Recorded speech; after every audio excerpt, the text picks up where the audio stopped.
Hi friends, welcome to మన ఇంటి రుచులు. వీడియో ఎవరైనా ఫస్ట్ టైం చూస్తుంటే సబ్స్క్రైబ్ చేసుకోండి ఫ్రెండ్స్. వీడియో నచ్చితే మాత్రం మీకు తప్పకుండా లైక్ చేయండి. వీడియో అనేది ఎండ్ వరకు చూడండి, మీకు అప్పుడే రెసిపీ అనేది క్లియర్గా అర్థమవుతుంది. స్కిప్ చేస్తే మనం ఏం ఇంగ్రీడియంట్స్ వేస్తున్నాం అనేది అర్థం కాదు.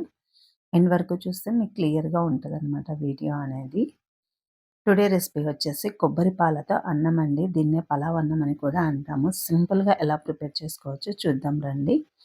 స్టవ్ ఆన్ చేసి బాండీ పెట్టి ఒక 2-3 టేబుల్ స్పూన్ల ఆయిల్ తీసుకోండి. ఆయిల్ కొద్దిగా హీట్ అయిన తర్వాత చెక్క, లవంగ, మరాఠీ మొగ్గ, జీలకర్ర, జీడిపప్పు, బిర్యానీ ఆకు వేసి ఫ్రై చేయాలండి. మనకి జీడిపప్పు గోల్డెన్ కలర్ వచ్చే వరకు ఫ్రై చేసుకోవాలి.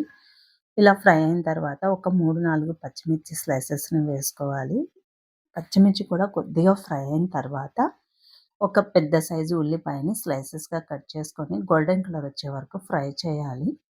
మీకు కావాలి అంటే అల్లం వెల్లుల్లి పేస్ట్ వేసుకోవచ్చండి. నా దగ్గర అయితే అయిపోయింది, సో నేను వేయట్లేదండి. ఒక పిటికెడు పుదీనా, ఒక గుప్పెడు కొత్తిమీర వేసి పచ్చి వాసన పోయే వరకు ఫ్రై చేయాలి. ఇలా ఫ్రై చేసుకున్న తర్వాత మనము నానబెట్టుకున్న రైస్ వేసుకోవాలన్నమాట. ఇక్కడ నేను బాస్మతి రైస్ యూజ్ చేస్తున్నాను.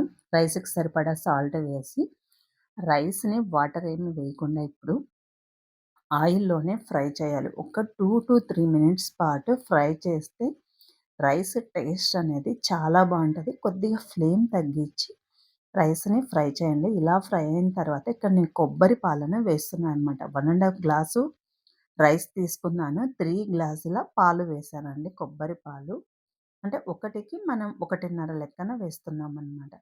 టేస్ట్ అయితే చాలా చాలా బాగుంటుంది. ఇలా మధ్యలో చూస్తూ ఒక్కసారి మిక్స్ చేసుకొని మనం రైస్ కుక్ అవుతుందా లేదా అని చూసుకొని మధ్యలో ఇంకొక 20 మినిట్స్ మనం కుక్ చేసామంటే రైస్ మనకి రెడీ అయిపోద్దది. ఇప్పుడు ఒక్కసారి చెక్ చేసుకోండి. ఏమన్నా చెమ్మలాగా అనిపిస్తే ఇంకొక 5 మినిట్స్ లో ఫ్లేమ్‌లో పెట్టి మనం రైస్‌ని కుక్ చేసామంటే మనకి రైస్ అనేది రెడీ అయిపోద్ది. నాకు కొద్దిగా చెమ్మలాగా అనిపిస్తుంది.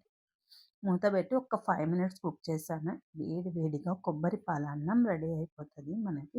వేడి వేడిగా కొబ్బరి పాలన్నం అయితే రెడీ అవుతుందండి. దీనికి కాంబినేషన్ వచ్చేసి నేను శనగల కర్రీ చేశాను. టేస్ట్ అయితే చాలా చాలా బాగుందండి. ఒక్కసారి మీరు కూడా ట్రై చేయండి. మీకు ఎలా కుదిరిందో కూడా నాతో షేర్ చేసుకోండి. ఈ రైస్ ఐటమ్ వచ్చి లంచ్ బాక్స్ కూడా చాలా బాగుంటుంది. ఏ కర్రీతో తిన్నా కూడా బాగుంటుంది. కర్రీ లేకపోయినా కూడా టేస్ట్ బాగుంటుంది. వీడియో నచ్చితే లైక్ చేయండి. Thanks for watching.